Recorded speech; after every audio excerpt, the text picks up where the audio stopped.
Yeah. Thank you all for joining AI in Philanthropy and Mobile Program Engagement. We're co-presenting today MilkCrate and boodleAI. Again, I've asked those of you who are here to add your introductions into the chat. Thank you. And we are recording, and we will do some Q&A at the end. The agenda for today, we've already done the introductions, but or the agenda review, we're going to do the introductions. We're going to hear from Shawn at boodleAI and then myself at MilkCrate, and then we'll have some time for questions at the end. I am the founder and CEO of MilkCrate. I got my background in the nonprofit world. That's where I got my start. And then I've stayed very involved in local nonprofits here in the Philadelphia area while growing MilkCrate over the last 7 years. Shawn? Thanks, Morgan. Appreciate it. I'm Shawn Olds. I started my career in the military. Couldn't fly out of airplanes properly, so quickly transitioned into the private sector, into doing startups. And for the past 20 years, been doing some form of startups with a brief exception of returning to government service after September 11th to work with the U.S. State Department in their counterterrorism office.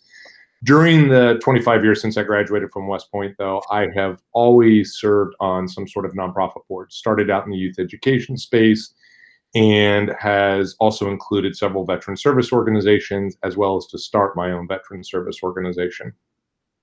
That's great. Take it away, Shawn. Sure. No, I appreciate it. Look, you mentioned, Morgan, the kind of state of where we are, and there's definitely a lot to be down about, be worried about. I was on a webinar the other day where people were asked to give one word on how they feel, and there were words like worried or concerned, and I was actually one of the last people to go, and I said optimistic, which kind of threw everybody for a loop. But my optimism is driven through a couple of things. One is, I had a wonderful commander in the military when I would complain who would tell me it's a lot better to be 6 feet above ground complaining than 6 feet under. And I find that very true. But what I find what really makes me optimistic are getting to work with the amazing number of nonprofits out there, with many people 6 feet above ground doing some amazing things for the nonprofit world.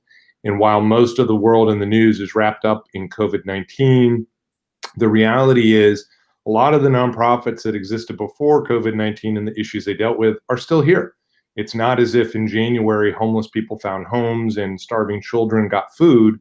And in fact, in the case of hungry kids, when they lost access to the one meal they had a day at school, there's a lot more worries now. So I'm really optimistic by the work I see the nonprofit community doing, and more so really stepping up in the time of need. I'm also been optimistic by the light speed acceleration around the technology curve that nonprofits have had to do. As a computer science major in school, when I went on nonprofit boards, I was always the token tech guy, and trying to get the nonprofits I worked with to adopt any sort of technology has always been painful. 6 months ago, Morgan, as you know, it would have been impossible, and you probably would have been fired as a development director if you tried to have a conversation with a major gift donor over Zoom. But we can do that now because you can't meet with them face-to-face anymore. Right. And so between Zoom and Slack and even what we're seeing at Boodle, there are a lot of great new technologies that are being adopted. And one of those is the delve into the AI realm. And while you're right, Morgan, people still do consider AI somewhat scary, we're realizing people are seeing the human AI team interaction and how important that is, that AI is not just going to act autonomously. And so they're starting to adopt that and really realize the power. And as people do adopt that new technology, while it's a little bit painful, what I like and what I'm really optimistic about is organizations aren't just using it as a Band-Aid. It's not to get through COVID-19. It's more analogous to those first couple of days, if not weeks, back in the gym, where it's a little bit painful, but it's building a foundation towards being in good shape and carrying forward. So AI, machine learning, and neural networks, and just data in general. When nonprofit professionals hear these, they realize that change is coming, and we've seen that more recently. What they may not realize is just how dramatically it's going to transform our world. The successful nonprofits of tomorrow will be the ones that invest the time and money today to really understand and embrace what is AI, what is machine learning, and at its core, what is data science. Next slide, please. So AI, a lot of people will think of a brain in a chip, or a chip inside of a brain as a best case scenario, In the worst case scenario, they picture the Terminator. And the reality is it's neither one of those. And a lot of people ask me, well, where did you get your start in AI? Why are you in AI? I took my first AI course actually in college back in the early 90s. And the reality is, right before we started Boodle, my wife and I decided to actually delve into AI ourselves. Next slide, please. And that happened with the birth of my daughter. And you have to be careful with AI because if you're not careful, next slide, they will multiply and they will start to interact. Now, I use this a little bit farcically. I love my children. My wife and I are very blessed to have a wonderful son and daughter. But kids are a lot like neural networks. They're just live neural networks. You've got to continually teach them. My son now is about 20 months. And I think I've spent the past 6 months almost every night reading a truck book to him, trying to point out the difference between the yellow digger and the purple delivery truck. And in the past few weeks, he is actually saying the words yellow and purple and recognizing the two. And it's much the same way that a nonprofit would train a machine to understand what does a good donor look like, or what does a good major gift donor look like, or what does a good monthly recurring donor look like.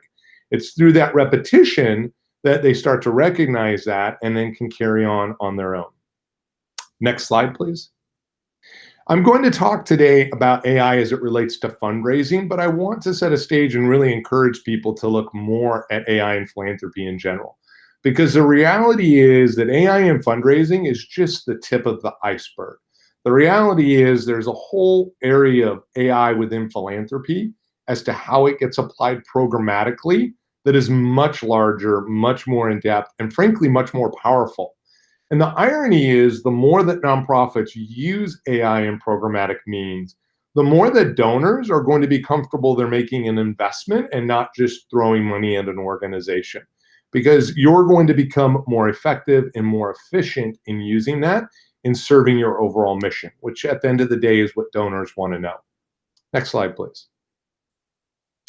So talking a little bit about what Boodle does. So most organizations, if you look at how they try to find new donors, they'll use intent-based behavior. This is what links did you click on in an email that was sent to you? What websites have you visited? How long did you spend on those websites? And intent-based behavior has been used in both nonprofit and commercial sector for a number of years, and it definitely is powerful. It definitely works. It also has its weaknesses, though. I'm sure many people saw probably about 6-9 months ago, Elon Musk accidentally broke the window on the new Tesla truck. I would argue there was no accident in that whatsoever. It was just Elon Musk's genius marketing mind, because he got tens of millions of dollars of free marketing and people retweeting that and putting it on YouTube and a variety of other areas to quote unquote embarrass him. But it got him a lot of exposure and it worked. I logged into the Tesla website for the very first time ever. Now, the problem is I'm an entrepreneur building a company and there's no way in heck I'm buying a Tesla. But because I spent 15 minutes on the website kind of searching around because it's a cool website, some ad firm told Tesla I would be a good person to start marketing to. And I started to get ads for Tesla on various forms of web browsers and social media I was on. So it failed them in that regard. Organizations that will get a little bit more precise will start to do manual segmentation or even dig down into formulaic personas. And what we really wanted to do was we wanted to find the people who really had a fit and affinity towards the organization. There's been a statistic for about the past 4 years running that 80% of all first-year donors will churn out of the system. So what we wanted to do is find that 20% who are likely to become lifetime donors to the organization. Next slide, please. And so what we do is we provide people-focused predictive analytics. We bring in an organization's first-party data, and all we need is a first name, a last name, and an email address. We marry that with third-party data, which I'll talk about in a minute, and then we leverage machine learning to really prioritize an organization's prospects. Next slide, please. So what are we doing? Well, we provide what we call prospect list insights. So we go through kind of a crawl, walk, run. So in the crawl phase, you have a list of prospects, and we can start to show you insights into them. And I'll show you those in a minute.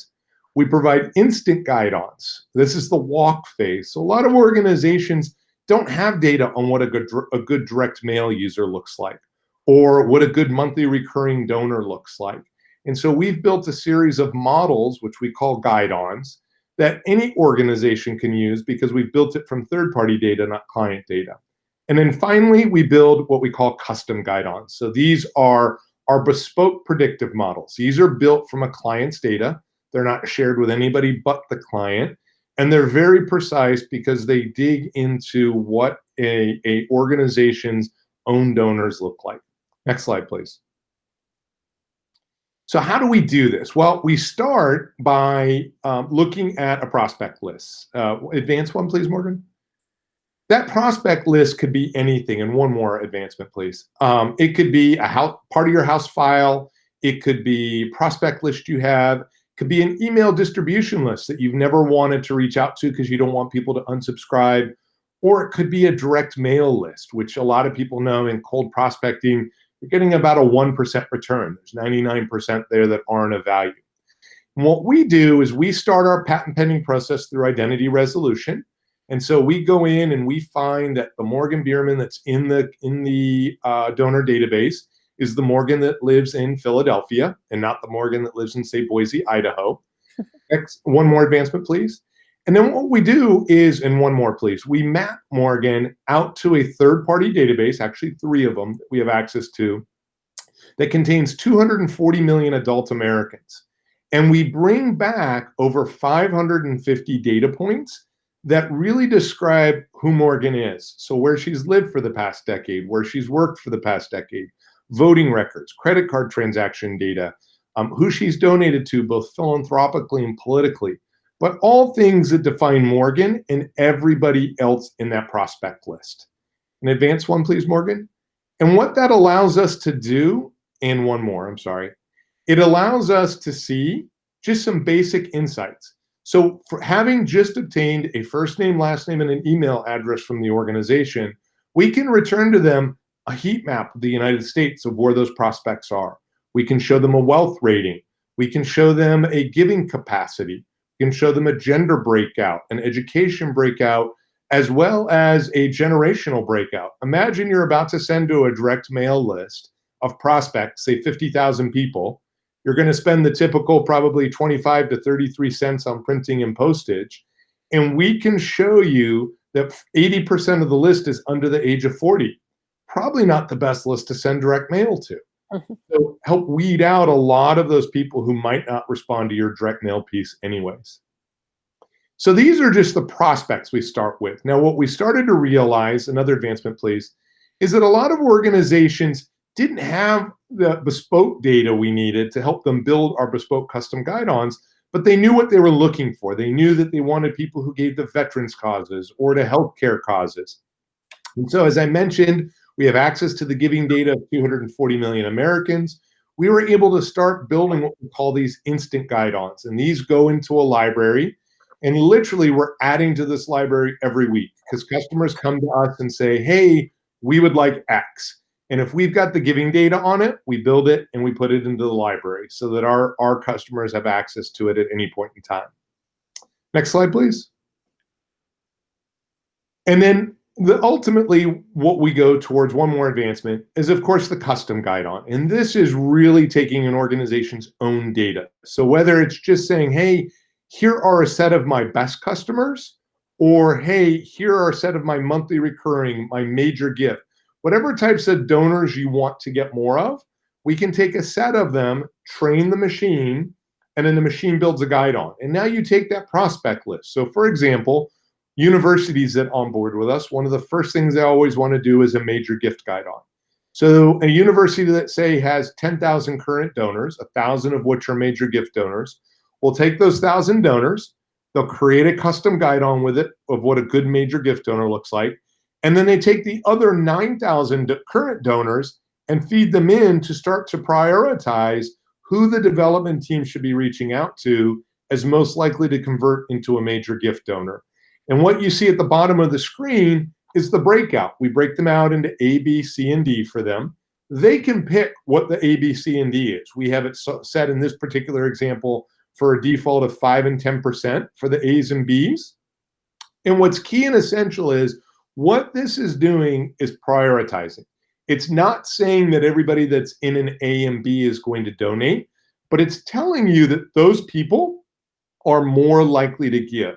So when you've got a massive list, i.e. 9,000 current donors, that you can't possibly reach out to all of them and make the major gift pitch to, this allows you to narrow it down to a group of people who are more manageable and who are more likely to become major gift donors. Next slide. So one of the big things I always talk about is people are always scared about AI and concerned about what it's going to do because it's a definite pivot. There aren't a lot of organizations using AI today. One of the important things to remember is it's not going to kill you. The light at the end of the tunnel is not a train or the Terminator coming. It's our next normal. It's what we're moving towards. What are the pros of AI? Provides a lot of flexibility. It's virtually available. We have onboarded probably our last 40 clients since the pandemic started, and they've onboarded sitting in their living room and kitchen, and they're using the predictions to engage potential donors from their living rooms and kitchens. You're able to focus on what you're good at. Most teams, most nonprofits don't have data scientists. They don't have resident machine learning and AI people on board. What they are good at is how to do the art of advancement, how to work with donors. So this helps you really narrow down and prioritize those donors. It's obviously scalable because it is machine learning. It learns as it gets better. When you reach out to a set of major gift donors, the one who don't become major gift donors, the machine learns from. The ones who do become major gift donors, the machine also learns from. And obviously there's a significant ROI available. What are the cons? Of course, it's different. It can definitely be intimidating. And there are a lot of companies today who say they're AI companies. To that end, the last slide, we've provided, and I won't go through all of these, but in 4 areas, we've broken out things you should consider when using AI, not just for fundraising, but AI in general. And we've broken that out into data, algorithms and models, and tools and infrastructure. The 4th and final thing I would say, and the one bullet point I will highlight, is that whenever you're going to engage a firm that is getting a hold of your data, ask them to confirm if they're sharing your information with any third parties. No organization should be doing this. And a lot of organizations will tout that they're free or super reduced cost because they're taking your data and reselling it. Anybody who's offering you data services should be able to make a commitment that your data is only open to you and that it doesn't get passed any further than that. And Morgan, I believe that's my last slide. Thank you so much, Shawn. I resonated with so much of that, particularly when you were saying like most nonprofits don't have data scientists on staff. And the same situation with the work that we do, most nonprofits don't have software engineers and product designers on staff. And this is where, the nerdy know-how and technology of what you've created and what we've created can be used to scale and support these organizations taking a really important leap in how they approach using technology and not thinking, being relieved of the assumption that they need to do it themselves, particularly when it comes to this more high-tech stuff like what you're doing and what we're doing. I think most nonprofits at this point are comfortable with the concept of a CRM and email and maybe some social media tools, but there's a lot more out there that can be even more impactful. So when we were kind of crafting this webinar, we realized that the overlap was how boodleAI provides one of the tools, predictive analytics, to direct your fundraising engagement. And that MilkCrate is now, we're going to talk about how you can use another tool to drive engagement for your audience of your other groups. So, most nonprofits, when they think about the people that they're talking to, they really, really focus on the people that they're getting money from, because you can't run an organization without money, but you also can't have a mission without having the people that you're serving. You can't make a difference without actually putting that money into practice. And often the audience that you're serving is one group, and then you might even have a separate audience of perhaps volunteers that are helping you in that work. And so MilkCrate's really designed to help with those two groups, whereas boodleAI and others are really focused on how to help you target the engagement of the people that are funding your organization. Although as I was watching your presentation, Shawn, I started to think, some of our nonprofits that are serving thousands and thousands of people and are using MilkCrate to segment their users into different teams, I wonder if there might be some opportunity to use tools like this to help segment users into different groups and get the right content to the right users in their apps. So we might need to talk about that more. Absolutely. So I'm going to basically just go over some basic digital and analog tools that nonprofits might already be using. I'm then going to explain how MilkCrate is different and in many cases better through the lens of some case studies. But at the end, I really want to make sure that it's clear that we are not saying an app makes sense for every nonprofit always, that there are specific use cases where it makes sense and specific ones where it does not. We have learned the hard way over the years, and we want to make sure that nonprofits are investing in the right tools for the right programs and not the wrong ones. So that's what I'm going to talk about. So since we have a very small group today and we're going to record this and just share it aggressively with our audience, because I think that this is really important content, I'm going to just kind of skip over the chat question part, but I wanted people to start thinking about, if you're running a nonprofit program, often you might be thinking about wishing your engagement and progress tracking was easier. That's typically the question and need on people's minds when we talk to them. And so we often start with an inventory of the tools that they're already using. So Shawn talked a lot about, mailers, phone calls. There's also paper client files, sign-ins, binders, and ID cards. These are all the things that you often use to kind of like manage a program and interact with people in real life. But then you also have all your digital tools like social media and SMS and online surveys, your website, CRMs. These are tools that are digital that you might be using to more largely engage and communicate. Often nonprofits are using a lot of these at once, and rarely are they interconnected. And very few of them are putting something in the hands of the person that you're serving, and instead relies on the staff to do the work and collect the information and process it in a rather manual way. And typically when you're using a lot of these tools, that takes a lot of time, and some of them you might be quite frustrated with. MilkCrate is designed to help you let go of some of these tools, help things be more automated, and also putting the engagement in the hands of the people you're serving. As a former case manager, I know what it was like to have to call up 30 clients and ask them, did you fill out this survey? You left this blank. How are you feeling today? What do you need? Please watch this video. Please fill out this form. It took a lot of time and energy. Whereas now when we launch a MilkCrate app, we can put the experience in the hands of the people we're serving. They have the survey, the forms, the content all in one place. And I, as the person running that program, can see as they're engaging with it. So what we do is we help nonprofits that are running a program, either for a direct beneficiary, program participant, or volunteer, to launch their own app for that program for those people. They can choose from ready-made features.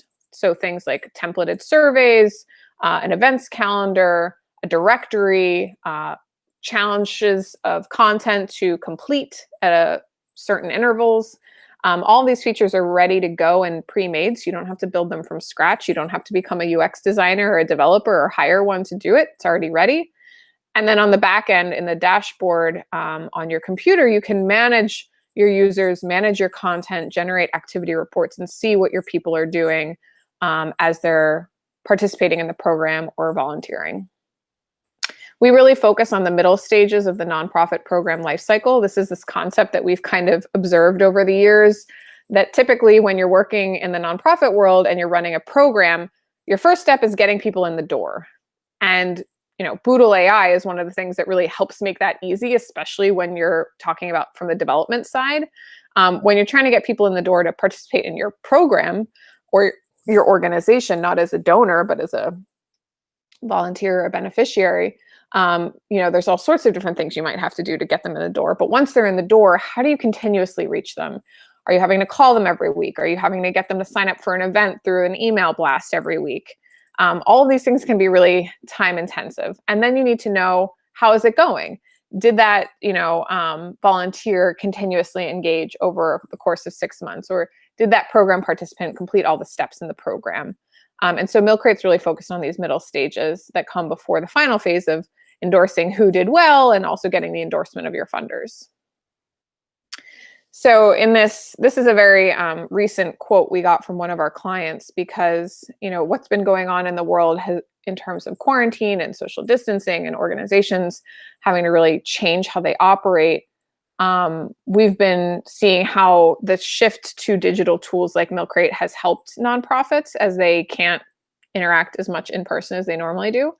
Intercity Capital Connections is one of our clients that runs a program in 8 different cities across the country. And we were really pleased to know that because they already had a MilkCrate app in place, it made it much easier for them to transition to a completely digital experience for the remainder of however long it is that they can only do digital engagement. Now, obviously, MilkCrate was designed well before all of this and has successfully helped organizations that are able to interact in person, but it seems like this is something that is needed now more than ever. And so, as awful as the situation is, we're grateful that we're able to help make it easier for organizations to keep going and keep communicating and keep engaging and keep tracking, or start doing it now that they aren't able to in person. So the way that it works, just to give you a quick example. So a nonprofit that hires MilkCrate to launch an app for their program, they design the app, they work with us, we get it live in a couple months, and then their users are able to download the app. Their users then create a profile where they're able to join a segment or a team. This is where that idea of like reaching the right people with the right content really ties in with the first half of the presentation, where you want to make sure that you're not just saying the same thing to the same people. You want to match up different interests or roles with that experience in the app. And MilkCrate is designed to be able to provide that level of flexibility so that it's not a one-size-fits-all user experience for all users. It's, the volunteers on the West Coast are going to have a different experience than the volunteers on the East Coast. And they're going to have a different experience from the program beneficiaries that are, in the first year of the program or whatever it looks like. So once you've joined your team, you're then brought to your experience in the app where you can start to earn points for accomplishing tasks like watching a webinar, reading the training manual, signing up for a volunteer shift, things like that. Now, the way that the apps get designed, again, is using these drag and drop templated features. This cuts down significantly on time and cost. So instead of building something from scratch, you're able to plop in an events calendar, have a push notification system, polls and surveys are just ready-made. And so all of these things are able to be combined into one nonprofit program app, as many or as few of them as are needed. Now, a question that we often, hear is, there are specific tracking and problems that usually come up, particularly when working remotely. We were talking to one nonprofit that used to have all of their volunteers sign in on a sign-in sheet. And now, since the volunteers aren't coming to a central headquarters, but are instead just going out directly into the community, they're using the MilkCrate app to just check in right on their phone. So they don't have to have that paper trail. They don't have to all go into one location. So it makes things safer, more efficient, and more verified. Here's an example. The Committee of 70 runs a program called We Vote. This is one of our absolute favorite and earliest nonprofit clients. Originally, this program was not much more than a website where different companies could say they signed up to be a We Vote company, which meant that their employees were going to be given opportunities to be more civically engaged. And that would come in the form of a poster by the water cooler, an email blast once in a while. And then that was about it. There wasn't really any way to track who was doing what, let alone any change in voter behavior. But now that the We Vote program has a MilkCrate app, every employer has their own team in the app where the employees are signing up and learning and growing and contributing and sharing what they're doing to be more civically engaged. And that's causing their company to rise on the leaderboard. And so there's all this great data around which employees are doing what. It's making it much easier for the employees to get access to the information like the voter guide or volunteer shifts at the polls to make, and this program runs in Philadelphia, so it's helping make Philadelphia a more civically engaged city. And you can see in terms of the outputs and outcomes, we've had some really wonderful data There were 450 instances of voters viewing the voter guide in this election cycle, and they're at 50%, app users were 50% more likely to vote after downloading the app at least 1 week before the election. So this is the kind of content that you can then take back to your funders or your donors and show, look, this program is being really successful. Here's the data to prove it, which I'm sure, if you were using boodleAI to help boost your the effectiveness of your fundraising, this is the kind of thing that could make a really effective campaign to send to the right audience. Because this is, when you can see effectiveness, that's something that really helps motivate donors. I'm going to just, and speaking of funding, so foundations are often expecting that if they give a nonprofit money and the nonprofit does the work, that it will lead to outputs and outcomes and impact that is demonstrated, that's easy to track. But we know that's not necessarily the case. And a lot of funders sometimes ask for program data or impact data, but there can be some barriers in collecting that. Like I said, one of the clients we talked to, actually a lot of clients we talked to in the beginning are telling us how they're using paper sign-in forms, or they're having to do a retrospective survey 6 months after the program ends and trying to get in touch with people. So there can be a lot of barriers to getting that data in a timely and accurate way. And so MilkCrate, our mission in many ways is about helping nonprofits be more impactful and then proving it to their funders so that you have the data that shows not only is your nonprofit running more effectively and efficiently and engaging people, but you have the data to show that it's working. And that way you can go back to your foundations, your donors, individual or institutional, and show them in really black and white, terms with the data. Look, this is what people did, and this is how easy it was for us to make it happen. Give us more money so we can grow this. So now I want to talk a bit about kind of the demographic information about mobile apps, because this is something that is often, I think, like AI, an area where nonprofit professionals feel maybe a bit outmatched in terms of their familiarity or understanding of this technology, and maybe have heard some things that have led them to be like, oh my goodness, I can't even possibly touch that. It's a wasp nest that I can't begin to deal with.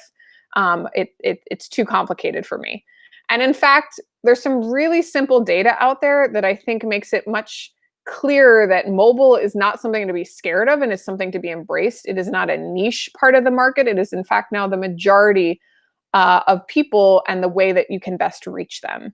The majority of Americans have a smartphone across every single demographic. And every demographic other than 65 and older, it's at least 70%.